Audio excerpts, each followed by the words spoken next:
저희들 하나님 말씀 같이 보도록 하겠습니다. 하나님 말씀은 신약성서 마태복음 21장 1절부터 11절까지입니다.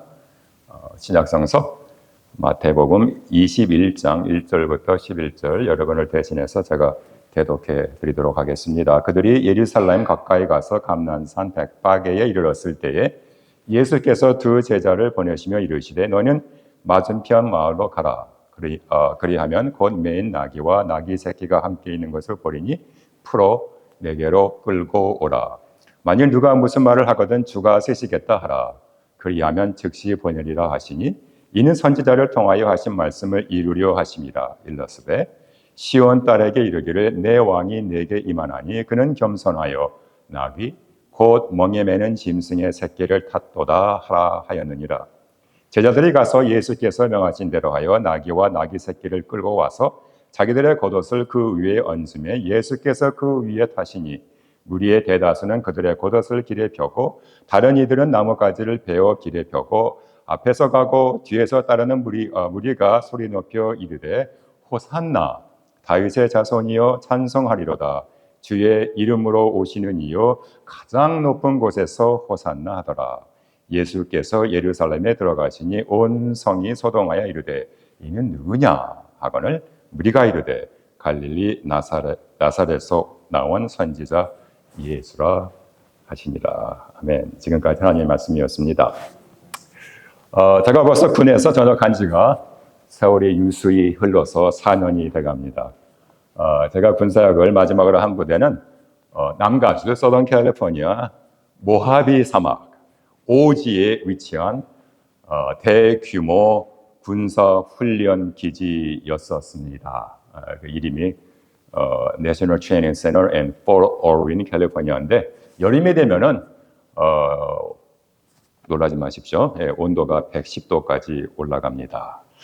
이 부대에서 가장 가까운 도시가요, LA하고 라스베가스 중간에 딱 위치한 발스토라는 그런 도시가 있는 조그만 도시가 타운이 있는데 거기에 유일하게 월마트이 있습니다. 그래서 그 월마트를 한번 가려고 하면은 거의 1시간 정도를 사막에서 서식하는 정갈, 스코피언이죠. 정갈, 카요리, 늑대 비슷한 카요리, 그다음에 사막 거북이, 제가 한번 밟을 뻔한 메릴스네이크, 방울뱀들이 서식하는 가도 끝이 없는 사막을 통해서 아주 좁은 길입니다. 그 사막을 통해서 운전을 해야만 했습니다. 이 훈련지가 하도 방대해서 미국 동부에 가면은 로데 아일랜드 주가 있는데 그게 미국에서 제일 조그만 주라 그래요. 그 주의 크기와 그 주보다 조금 더 큽니다. 그래서 미군의 육군, 해군, 공군, 해병대 모든 부대가 이곳에서 실전과 발굴한 그런 혹독한 훈련을 받고 전투 지역으로 파송되어 이 부대는요, 늘 훈련받는 군인들로 북적되었습니다. 그래서 훈련 기간 동안에는 거의 10,000명 이상의 병력이 이 사막에서 전투 훈련을 받습니다. 그런데요, 부활절이 다가오는 지금과 같은 봄철이 되면 예상치 못한 방문객들이 찾아옵니다. 이 부대 건물들과 우리 군인 가족들이 살고 있는 영어로는 하우징이라는데 한국말로는 관사라는 것 같아요. 아무튼 이 관사들이 위치한 지역에는 일부러 스프링클러를 만들어서 봄이 되면 잔디풀들이 아주 풍성하게 자라납니다. 사막의 풀이 자라납니다. 이때를 어떻게 알았는지 야생 당나귀들이 엄마, 아빠, 새끼, 사돈의 사촌, 팔촌까지 가족으로 떼를 지어 옵니다. 그래서 심심치 않게 당나귀 가족들이 떼를 지어서 부대 안에서 풀을 뜯어 먹는 모습을 본 것을 제가 기억을 합니다. 그래서 처음에는 아니 웬 당나귀들이라고 했는데 알고 보니까요, 이 당나귀들은 원조상이 아프리카에서 왔다고 합니다. 여러분 혹시 기억하시는지 모르겠습니다. 이 19세기에 캘리포니아주의 골드러시가 한창일 때 많은 사람들이 문자 그대로 일확 천금의 꿈을 안고 캘리포니아주로 몰려왔습니다. 그런데 이 사람들이 광산에서 일할 때 여러 물자를 이렇게 공급하기 위해서 사용했던 동물들이 바로 다름 아닌 이 당나귀들이었습니다. 그런데요, 골드러시가 이제 한물 꺾이고 시들시들해지자 광부들이 캘리포니아를 떠나기를 시작을 합니다. 그러자 그렇게 소중했던 당나귀들이 갑자기 애물단지가 되어버렸습니다. 그래서 많은 광부들이 이 당나귀들을 사막에 그냥 방치해 버렸습니다. 근데 이 당나귀들이 생존 능력이 얼마나 강한지 낮에는 엄청나게 뜨겁고 밤에는 엄청나게 추운 이 험악한 사막에 적응을 하고 모하비 사막뿐만 아니라 그 근처 데스밸리 내셔널 파크 국립공원이죠. 그 다음에 네바다주와 아리조나주까지 이동해서 지금도 여러분 그곳에 가시면은 심심치 않게 야생 당나귀들을 만날 수가 있습니다. 특별히 그 아리조나 주에는요, 한때는 금광으로 성업을 이루었던, 지금은 이제 폐광이 된 그런 타운이 있는데 그 이름이 오트맨입니다. 애리조나 오트맨이라는 그런 타운에 가시면요, 수백 마리의 당나귀들이 여행객들의 눈을 즐겁게 해주고 있습니다. 이 타운에 살고 있는 사람들 숫자보다 당나귀의 숫자가 더 많아 우스갯소리로 이 타운의 시장, 메이어는 당나귀라고 합니다. 그런데요, 이 당나귀 녀석들의 생긴 모습이 아주 재미있어요. 혹시 보신 분들 당나귀 다 보셨죠? 그렇죠? 네. 키는 짤마닥하고 얼굴에 비대칭되는 아주 큰 귀에 풀을 뜯어먹는 모습을 보면 우스꽝스럽게 짝이 없습니다. 여러분, 오늘 본문 말씀을 보면 예수님께서 직접 두 제자들에게 말씀을 하셔서 어느 당나귀 새끼를 고르시고 그 당나귀 새끼를 타시고 6월절 명절을 지키시기 위해 예루살렘 성 안으로 입성하는 모습을 우리가 볼 수가 있습니다. 예수님 자신께서 예루살렘 입성을 제자들과 함께 기획하시고 연출하신 겁니다.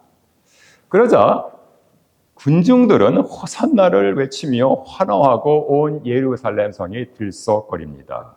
그러자 많은 사람들이 서로가 서로에게 묻습니다. 도대체 이 사람이 누구냐? 이는 누구뇨?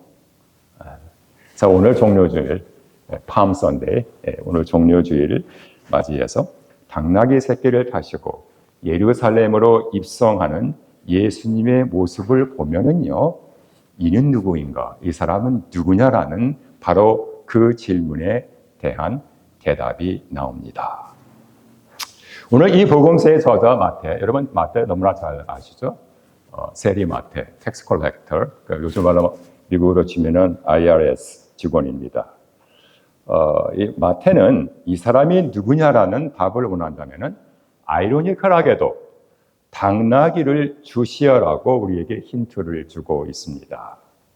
그런데 왜 하필이면 당나귀일까요? 글쎄요, 당나귀는 말에 비하면 참 별 볼 일 없는 동물처럼 보입니다. 체구도 작고 생긴 모습은 우스꽝스럽고 거기에다 어느 당나귀들은 고집까지 셉니다. 당나귀들은요, 7,000년 전부터 우리 인간의 짐을 날랐다고 합니다. 그만큼 우리 인류와 당나귀는 참 뛸래야 뛸 수 없는 오랜 역사를 공유해 온 거지요. 오늘 모든 당나귀들의 조상은 동아프리카 산악지대에서 길들여졌다고 합니다. 여러분, 말들이 주로 전쟁이나 사람들의 빠른 이동을 돕는 역할을 했다면요, 당나귀들은 그 지구력으로 사람들의 물자 혹은 짐을 운송하거나 운반하는 아주 요긴한 역할을 담당을 했습니다. 특별히 사막지대에서 이 당나귀들은요, 일주일을 물을 안 마셔도 버틸 수 있는 아주 엄청난 체력을 갖고 있다고 합니다. 지금도 히말라야 산악지대에서 산악인들의 짐을 실어 나르고 있지요. 여러분, 저희들이 성경을 읽다 보면, 구약성경, 신약성경, 성경을 읽다 보면은 당나귀 이야기들이 심심치 않게 등장하는 것을 볼 수가 있습니다. 그 중에서 성경에서 가장 유명한 당나귀 두 마리를 뽑자면 신약성경에서는 오늘 본문 말씀에 나오는 당나귀가 있고 구약 성서에서는 어느 당나귀일까요? 여러분 모두가 생각하실 민수기에 나오는 선견자 발람의 당나귀입니다. 오늘 본문 말씀에 나오는 당나귀는 예수님을 자기 등에 태운 것으로 유명하지만 발람의 당나귀는 또 다른 이유로 유명합니다. 너무나 잘 알려진 이야기죠. 리캡입니다. 제가 잠깐 복습해 보도록 하겠습니다. 선견자 발람은 재물에 눈이 멀었던 모양입니다. 이스라엘 백성들이 출애굽 이집트를 탈출해서 모압 땅에 잠시 머무르고 있을 때 일어난 사건입니다. 하나님의 백성들을 못마땅히 여긴 모압 왕이 돈으로 발람을 매수했습니다. 정해진 시간에 정해진 장소에 가서 이스라엘 백성을 저주하라고 부탁을 했습니다. 그러면 엄청난 대가를 금을 주든지 아무튼 돈을 주겠다고 그렇게 약속을 했습니다. 이 달러 사인을 본 발람은 급히 짐을 꾸려 자기 당나귀에 얹고 먼 길을 떠나기를 시작합니다. 그런데요, 평소에는 말을 잘 듣던 당나귀인데 한참 길을 가다가 발람과 당나귀 사이에 웃지 못할 티격태격하는 그러한 실랑이가 벌어집니다. 길을 잘 가던 당나귀가 갑자기 밭으로 뛰어들어서 더 이상 가기를 거부합니다. 이에 발람이 채찍을 들어서 당나귀를 때리면서 빨리 길을 가자고 재촉을 합니다. 빨리 가서 빨리 이스라엘 백성들을 저주를 해야지 돈을 받을 수가 있는데 이 당나귀가 협조를 안 합니다.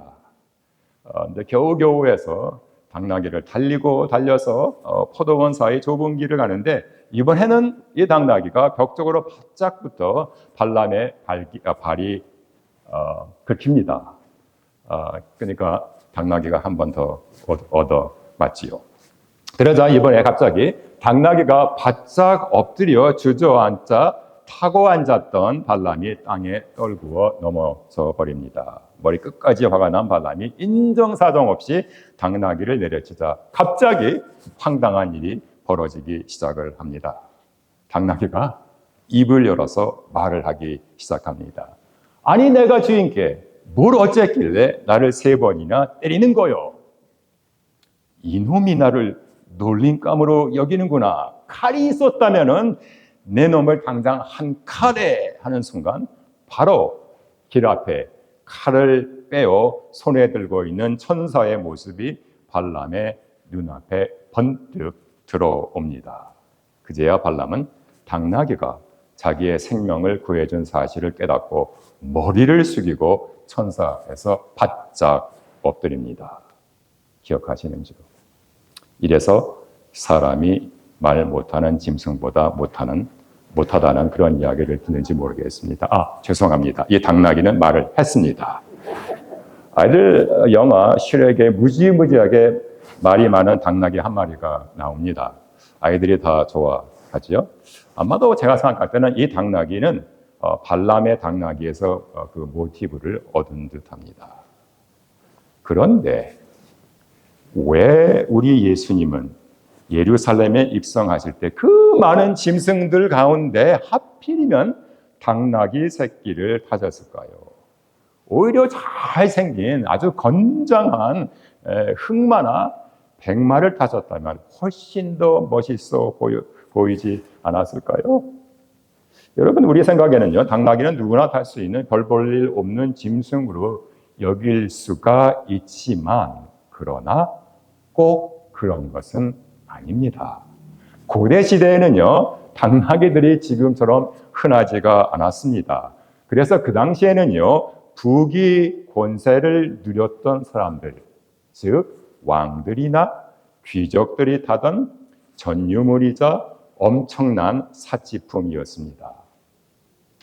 여러분, 열왕기상에 보시면은 다윗이 많은 아들들이 있었는데 바세바에서 태어난 자기 아들 솔로몬을 왕으로 세울 때 혹시 어떻게 왕으로 세웠는지 기억하시는지요? 제사장들을 불러 다윗 자신이 타고 다니던 당나귀에 솔로몬을 태우게 하고 기혼이라는 곳에 가서 사독 제사장과 나단 선지자로 하여금 솔로몬 머리 위에 기름을 붓고 이스라엘 왕으로 삼게 했습니다. 이 두 왕, 다윗과 솔로몬이 소위 왕의 행차를 할 때 사용한 의존용 교통수단, 요즘 미국으로 치면은 에어포스 원하고 비슷한 그런 교통수단이 다름 아닌 바로 당나귀입니다. 그래서 이 사람이 누구냐라는 답이 여기서 나옵니다. 결국 예수님께서 당나귀 새끼를 가지고 예루살렘에 입성하시는 것은 예수님 자신이 바로 왕이라는 스가랴 선지자의 예언이 성취되는 아주 중요한 사건이었습니다. 그래서 마태는 5절에서 스가랴 9장 9절을 인용을 합니다. 이렇게 말을 합니다. 시온의 딸에게 이르기를 내 왕이 내게 임하나니 그는 겸손하여 나귀 곧 멍에 매는 짐승의 새끼를 탔도다. 예수라는 사람이 도대체 누구냐? 이 복음서를 받은 유대인들은 즉각 알아차렸습니다. 아, 이 사람은, 이 예수는 왕으로 오실 메시아라는 것입니다.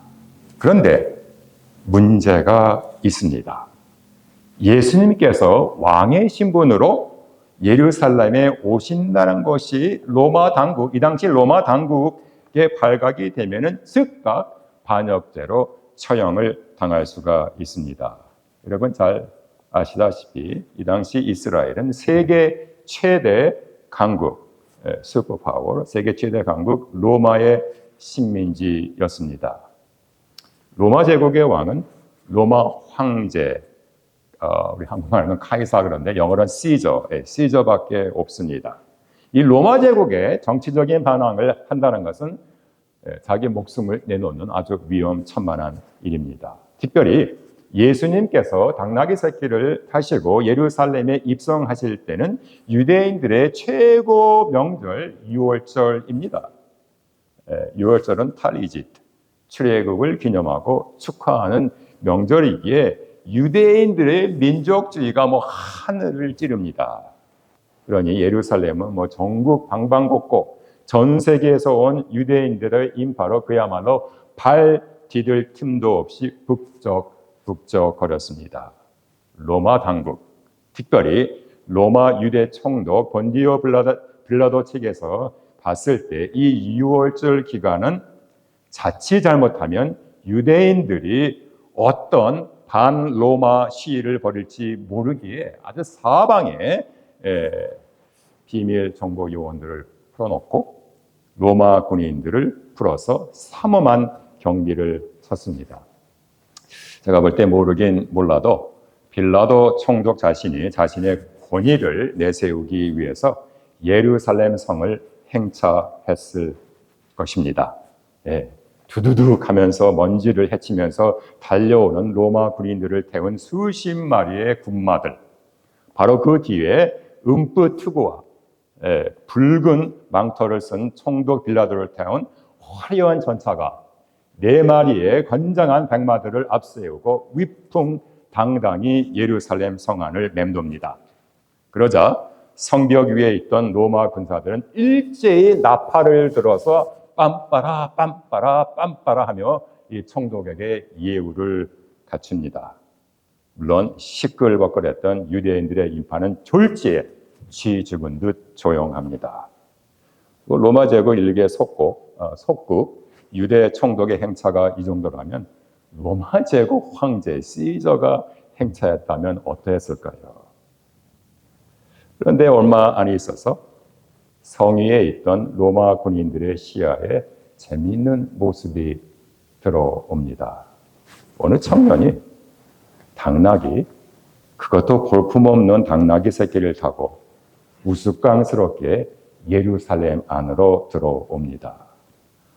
당나귀 자체가 키가 작은데 당나귀 새끼니 더 작았겠지요. 그렇죠? 이 예수님을 태운 당나귀 새끼가 힘에 부쳐서 비틀비틀거리면서 성 안으로 들어옵니다. 그 바로 뒤에는 어미 당나귀가 따라오고요. 그러자 어린아이들이 까르르 웃으면서 우르르 달려와 예수님을 환영합니다. 어린아이들 눈에도 당나귀를 타신 예수님 모습이 너무 재밌었겠지요. 그러자 어린아이들 따라 어른들도 무리를 지어 어떤 이들은 자신들의 겉옷을 땅에다가 펼치고 어떤 이들은 종려나무를 가지를 꺾어서 땅에 던지면서 호산나 호산나 하면서 왕으로 오신 예수님을 환영을 합니다. 물론 호산나는 왕으로 오신 예수여 우리를 구원하소서라는 그런 뜻이 담겨 있습니다. 마치 전쟁터에서 승리하고 로마로 돌아오는 황제를 본 로마 시민들이 나와 그 황제를 환영하듯이 어린 아이들과 군중들도 예수님을 왕으로 찬양하고 환영을 합니다. 그런데요, 이 모습을 지켜보던 로마 군인들은 피식하며 웃어버립니다. 방금 로마 총독 빌라도의 행차를 향해 나팔을 부른 로마 군인들은 아무리 봐도 이 예수님의 예루살렘 입성은 반 로마 정치적인 행위라기보다는 6월절 명절에 유대인들이 길거리에서 벌이는 우스꽝스러운 코미디 공연이라고 치부해 버렸는지도 모릅니다. 그러나 여러분, 예수님의 예루살렘 입성은 사복음서 마태, 마가, 누가, 요한 사복음서에 모두 다 기록이 되어 있습니다. 그만큼 중요하다는 뜻이겠지요. 아까 제가 말씀드린 대로 예수님은요, 오늘 예루살렘 입성을 본인 자신이 직접 철저히 미리 계획을 하시고 실제로 기획하셨기 때문에 더 그렇습니다. 자, 그렇다면요, 예수님께서는 이 예루살렘 입성을 통해서 무엇을 의도를 하셨을까요? 저는 이렇게 생각을 합니다. 물론 저희들이 예수님의 오피스, 예수님의 직분을 생각할 때 세 가지가 있습니다. 그렇죠? 선지자, 제사장, 왕이 있는데 이 본문 말씀에서 제가 볼 때는 예수님은 왕이라는 것을 본인이 왕이라는 것을 보여주시기를 원하셨던 것 같습니다. 그러나 이 왕은요, 세상이 아는 정치적인 왕하고는 전혀 차원이 틀립니다. 당나귀 새끼를 타신 예수님의 모습에서 우리는 세상 사람들이 생각하지 못하는 두 가지 예수님의 왕의 모습을 봅니다. 하나는 평화의 왕입니다. King of Peace. 다른 하나는 겸손의 왕입니다. King of Humility. 여러분, 이 고대 시대에 전쟁이 났을 때 당나귀를 타고서 전쟁터에 나가는 군대는 없습니다. 그러면 다 전멸하죠. 모두 건장한 말들을 통해 동원해서 기마부대를 만들어 전투 지역으로 파병을 합니다. 그래서 새끼 당나귀를 타신 예수님은 그런 전쟁을 의미하는 것이 아니라 평화의 왕, 그 평화의 왕을 상징을 합니다. 여러분, 이 당시 로마 제국은 힘으로 세상을 지배했습니다. 팍스 로마나라는 말을 들어보셨는지요? 요즘에는 팍스 아메리카나 그러죠. 주후 1세기, 2세기 로마는 엄청난 평화를 누렸습니다. 거의 200년 이상을.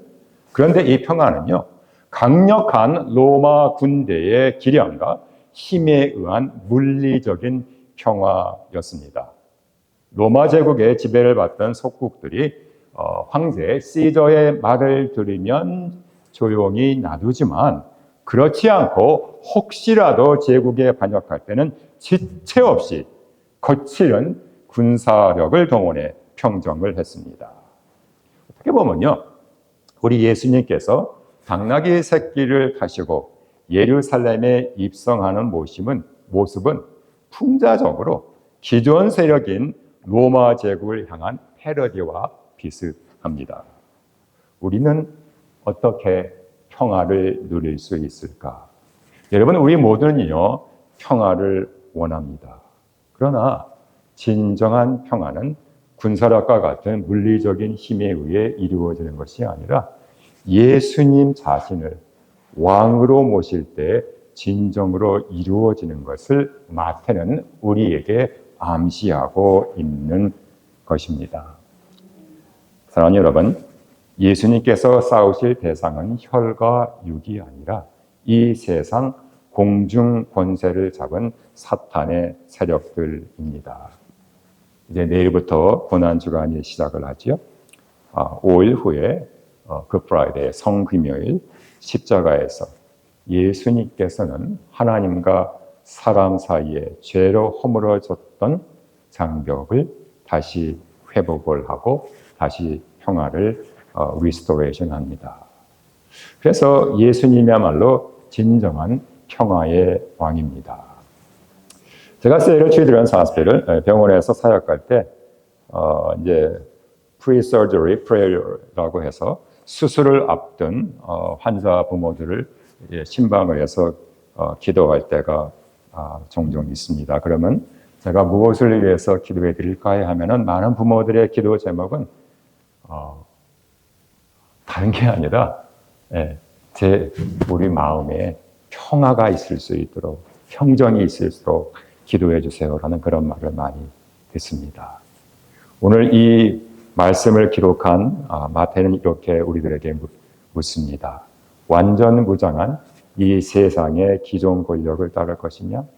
아니면 당나귀 새끼를 타고 오는 평화의 왕 예수를 따를 것이냐?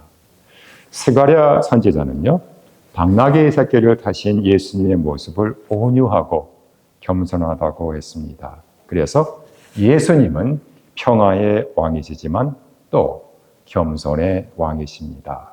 우리 예수님 자신도 나는 마음이 온유하고 겸손하니 내게 와서 배우라고 말씀하셨습니다. 예수님의 겸손에 대해서 말을 하다면 너무 할 말이 많습니다.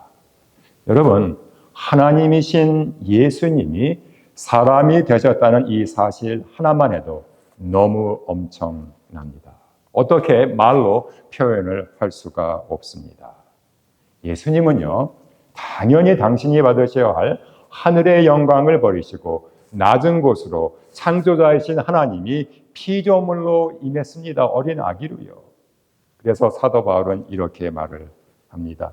그는 근본 하나님의 본체시나 하나님과 동등됨을 취할 것으로 여기지 아니하시고 오히려 자기를 비워 종의 형체를 가져 사람들과 같이 되었고 사람의 모양으로 나타나셨으며 자기를 낮추시고 죽기까지 복종하셨으니 곧 십자가에서 죽으심이라.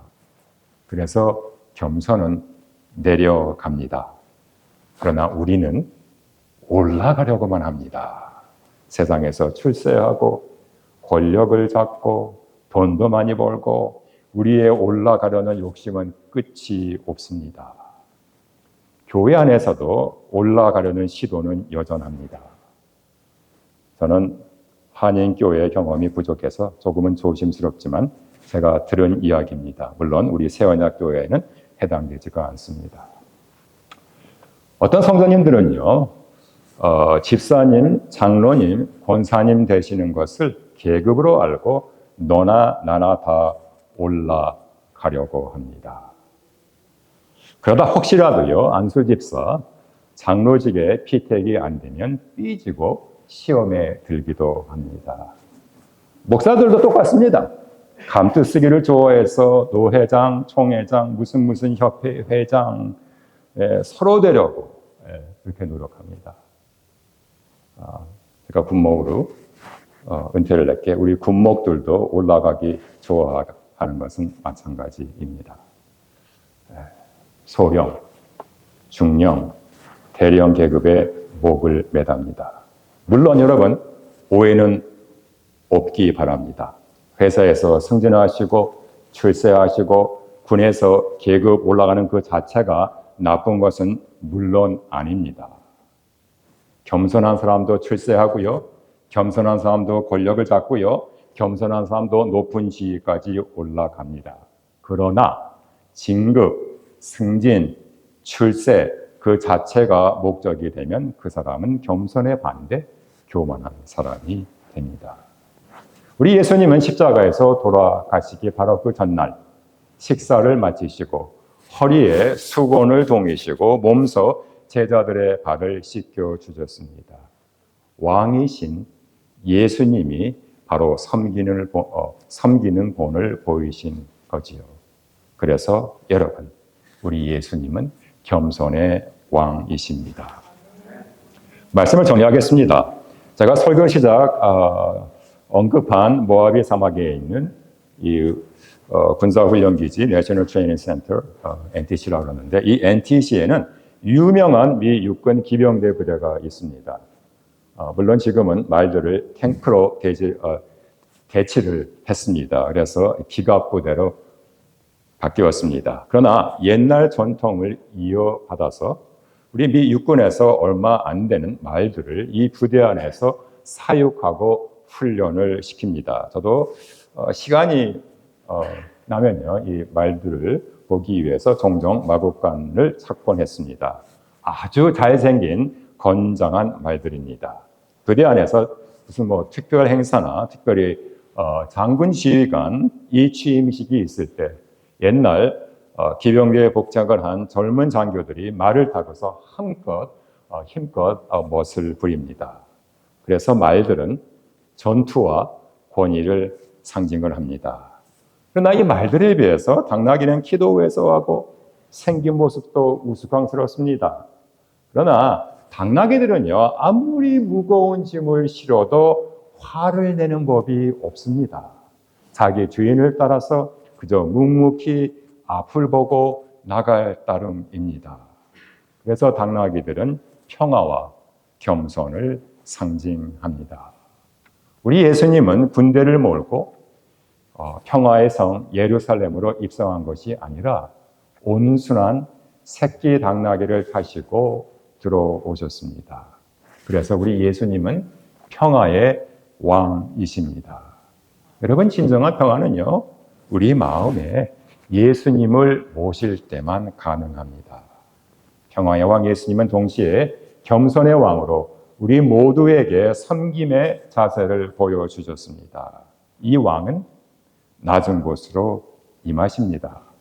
변방 갈릴리 지방을 찾아가 고아와 과부들을 위로하시고 병든 자들을 치료하시고 귀신 들린 자들을 회복시켜 주시며 배우지 못한 어부들을 제자로 부르셨습니다. 겸손의 왕 예수님은 철저히 자기 자신을 낮추시고 우리 모두의 죄를 십자가에 친히 짊어지시고서 묵묵히 골고다 언덕으로 올라가셨습니다. 평화와 겸손의 왕으로 오신 예수님은 어느 특권층을 위해서 오신 분이 아닙니다. 어린 아이들이든지 어른이든지 평민이든지 귀족이든지 돈이 많든지 없든지 자유인이든지 노예이든지 유대인들이든지 아니면 이방인들이든지 어느 누구에게든 예수님은 왕으로 오셨습니다. 오늘 이 예수님은 우리들을 찾아오십니다. 사랑하는 여러분, 오늘 종료 주일과 특별히 고난주간을 맞이하며 이 예수님의 평화와 겸손이 여러분의 심령 안에 충만하기를 주님의 이름으로 축원을 드립니다. 아멘. 기도하겠습니다. 하나님 아버지 감사합니다. 오늘 종료 주일